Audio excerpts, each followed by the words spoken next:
Today we're going to talk about what is the right way to accept debit cards in your business. This assumes now you already have or you are now setting up a merchant account with your bank or a bank that will let you accept credit cards. Debit cards look a lot like a credit card, but above the hologram that says Visa or MasterCard, it will say debit instead of credit. That's how you can always know. There may be something else in the front of the card, such as check card, because most debit cards are linked to your customer's checking account. What that means for you is that instead of going through the Visa MasterCard network and processing this debit card as though it's a credit card, you can instead process the debit card directly through the debit card interchange, which takes the money directly out of your customer's bank account. It bypasses Visa MasterCard, and therefore for you, it bypasses you being charged a high fee to accept the card. If you're paying a fee right now to accept Visa MasterCard of, let's say 1.6% for qualified transactions, that means the card is present, the person physically hands you the card, you run it through your terminal, you print them a receipt for their signature, and they walk out with your goods and services at the time of the transaction. If your rate is 1.6% to do that, you may have a relationship set up with your bank for your merchant account that lets you process check cards at a lower rate. I know the company that I work for is a national bank card processor, and if you slide a check card through your terminal, we'll process that at a lower rate, usually around 1.4%. So we do give you a break if it's a debit card rather than an actual credit card.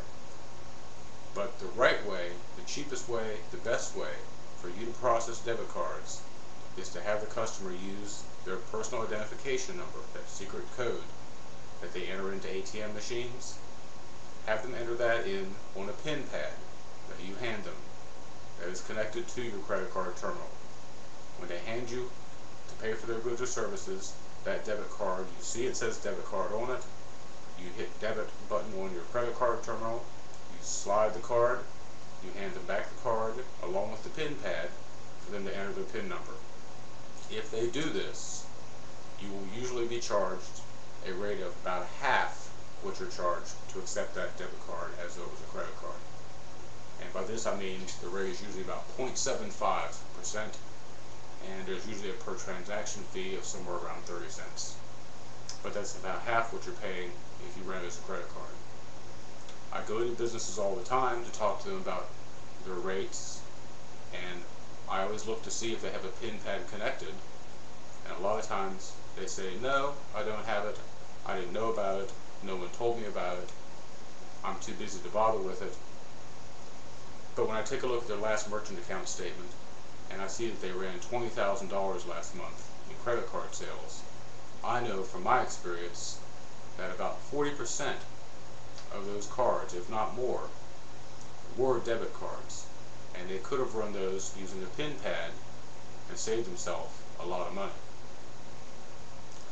It depends upon your business and the demographics of your customer. Here in Fort Lauderdale, we have a very large swap shop. It's one of the largest in the country. It's called the Swap Shop. It has a circus and Ferris wheels and animals, and it attracts millions of visitors every year. But the people, by and large, who shop there are lower income people. This means that most of them don't have a credit rating high enough to ever get a real credit card. They have cards in their wallet or in their purse. For the most part, these are debit cards. It's the check card that came with their bank account, checking account. Or they went to a check cashing store and they purchased a prepaid debit card and they load money on it. Perhaps they have their paycheck direct deposited on it, monthly government checks that they may receive, income tax refunds, etc. These types of cards are debit cards. You can process them a lot cheaper if you get a pin pad. You can purchase a pin pad for about $100 refurbished. You don't need to buy one brand new. They take them back to the factory, they change the buttons, they change the case, they change the screen, they change the cord. You would never know it's not a new one. So don't waste money on a new one necessarily if funds are tight. Contact your account executive about getting a PIN pad. Once you have it, the account executive will need to reprogram your terminal to work with that PIN pad, and that's no big deal. You just have to download a new little program file into your terminal over the phone line. It takes about 20 minutes, and you'll be all set to go. Many times I'll stand in line in a store and I'll watch customers hand cards to the cashier, and the cashier says debit or credit. They let the customer decide which way they want to process these debit cards. A lot of customers will always just say credit. They don't want to bother entering their PIN number. Some customers think they're charged money by their bank to use their card as a debit card. They're confusing themselves with the rates that they're charged to use an ATM. Banks do not charge customers anything at all to use their cards, debit or credit. So if you take the matter into your own hands, when you look at that card, or you train your cashiers, when they look at the card and see the word debit above the Visa or MasterCard hologram, hit the debit button on your credit card terminal, swipe it through as a debit card, hand them the PIN pad to enter their PIN. 99% of the time, if you do this, the customer will go ahead and enter their PIN tag, and therefore you save money. It is true that when they enter a PIN number, the money that they make for your sale is going to come directly out of their checking account immediately. Some customers like to do credit instead of debit because it gives them a couple of days float. Although those funds are on hold, they're not immediately actually taken out of their bank. So you may occasionally get a customer who says, no, do it as credit. And of course, in that case, you do so. You comply with the customer's wishes. But if you take matters into your own hands and run it as debit as much as you can, you'll save a lot of money. One other issue about debit is that there are no ways to void sales. When they use a debit card, they enter their PIN number, the money is gone from their checking account immediately, and it's in your account the next day in most cases. So you can't just void the sale. You'll have to actually do a refund. You'll have to swipe their card again and issue a refund back to the card, and that refund takes several days to get back into their checking account. If you want to, you can issue them a gift card or give them cash from your drawer.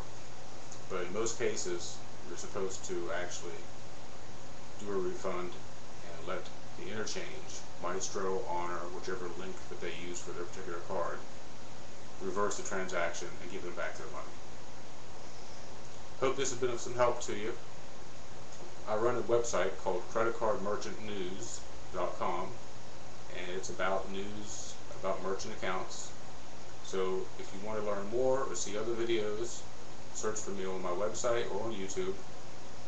If you want to contact me, I am an account executive for a national bank card processing company. I'll be glad to help you with any questions you may have about getting set up to accept credit cards and debit cards, or maybe looking at changing over to another processor and saving you some money.